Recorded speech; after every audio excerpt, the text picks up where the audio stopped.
and welcome to Dining with Death, True Crime Tuesday. I don't know much about military life, even though both of my grandfathers served in World War II and in Korea. In early 1989, the United States Marine Corps was shaken by a mystery. Captain Shirley Gibbs Russell, a decorated officer known for her discipline and dedication, suddenly vanished. She was the type of person who was going to do very well in the Marine Corps. She would be promoted. She had that capability. She was sharp. She was squared away. She was not the type to abandon her post or go AWL. Her colleagues respected her as one of the few black female captains in the Marines, admired for her determination to rise through the ranks. When she failed to appear at work, her commanding officer, Lieutenant Colonel James Hodes, immediately knew something was wrong. Shirley had a spotless record, never late, never absent without reason.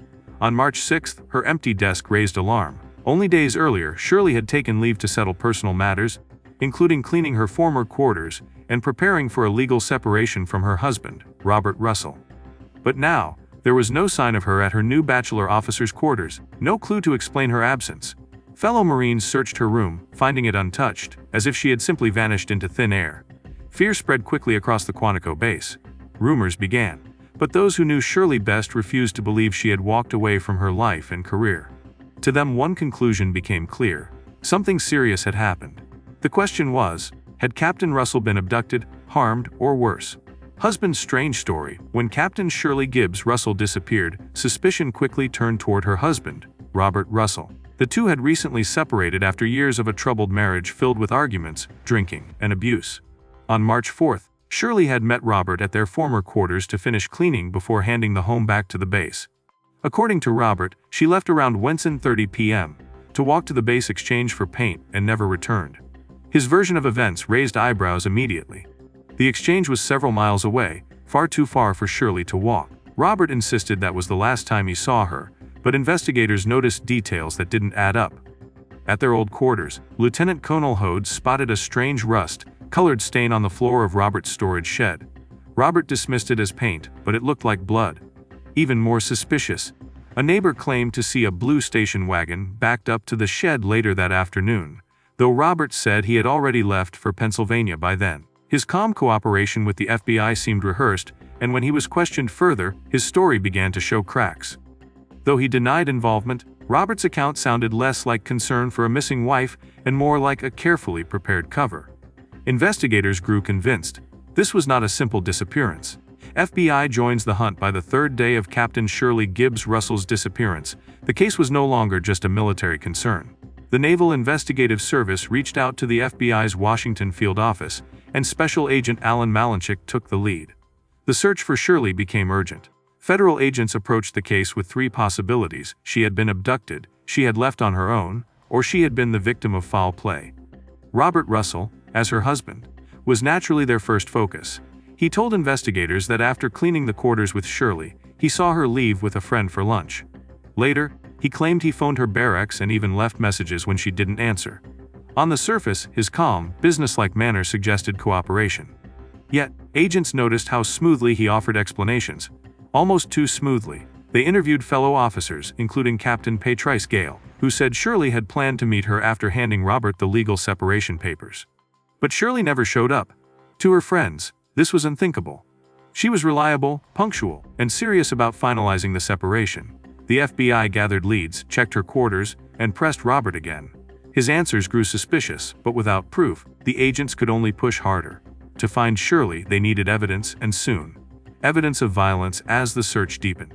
Investigators began to uncover troubling signs that Shirley Gibbs Russell's disappearance was no accident. When Robert Russell showed agents the storage shed near their old quarters, he tried to explain away a strange rust-colored stain on the concrete floor, calling it leftover paint. But to Lieutenant Colonel Hodes, it looked far too much like dried blood. The FBI sent samples for testing, but Robert admitted he had already scrubbed the floor with muriatic acid, a substance known to erase blood traces. His eagerness to explain the cleaning only fueled suspicion. Meanwhile, neighbors reported seeing Robert's girlfriend's blue station wagon backed up to the same shed on the afternoon Shirley vanished, an hour later than Robert claimed he had left for Pennsylvania. Inside that same car, FBI examiners found it unusually spotless for an older vehicle, as if it had been carefully scrubbed. Investigators also learned Robert had recently purchased a .25 caliber Raven semi-automatic pistol, supposedly as a gift for Shirley. But as a Marine captain, Shirley already had her own sidearm. Why would she need another? The missing gun, the acid-stained floor, and the conflicting timelines painted a chilling picture. To agents, the pieces suggested violence had occurred, violence likely carried out by someone Shirley trusted. Secrets of Robert Russell. The deeper investigators dug, the darker Robert Russell's past became. Though he once wore the Marine uniform proudly, his record told a different story. In 1988, just a year before Shirley's disappearance, he had been discharged under less than honorable conditions for defrauding the government and neglecting duty. Stripped of his rank, Robert still lived on base, clinging to Shirley's position as a captain. Behind closed doors, his behavior worsened. He drank heavily, stayed out late, and grew violent. Shirley confided in friends and even sought support through Al-Anon, a group for families of alcoholics. She eventually turned to counseling and Navy lawyers to begin divorce proceedings. Friends described her as determined to end the marriage once and for all. Yet, Robert would not let go. He stalked her, showed up at her friend Captain Ann Mac's home uninvited, and even broke into Shirley's car and bedroom, leaving behind signs of his obsession. To others, Shirley appeared frightened but hopeful about her future. To Robert, her success and independence were unbearable. Investigators now believed he wasn't just an insecure husband. He was a man who had lost control of his life, and his rage toward Shirley had reached a dangerous breaking point. Mistress reveals truth. For weeks, investigators searched for a breakthrough, and it finally came from Robert Russell's mistress, Sandy Flint. At first, Sandy insisted she knew nothing about Shirley's disappearance. But under pressure, she admitted to a secret affair with Robert that began while he was still married. More shocking, she confessed that Robert had used her as his spy. At his request, Sandy followed Shirley, reporting on her movements, convinced she might be unfaithful. Yet Shirley was never cheating. Robert was projecting his own guilt. Sandy revealed that Robert's obsession ran much deeper. He had boasted about breaking into Shirley's car to plant a recorder, and even sneaking into her bedroom at Captain Ann Mac's house. On one call to Sandy, he whispered from Shirley's room, bragging that he was drinking her wine and reading her journal.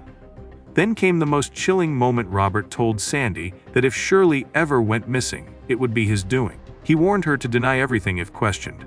Sandy's words gave the FBI their first direct link between Robert and murder.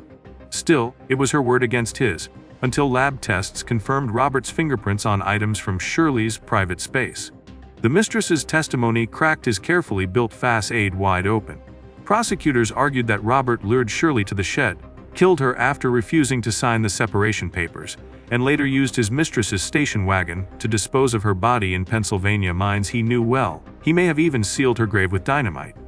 For the jury, the weight of evidence was undeniable. On May 3, 1991, Robert Russell was found guilty of first-degree murder. He was sentenced to life in federal prison with no chance of parole.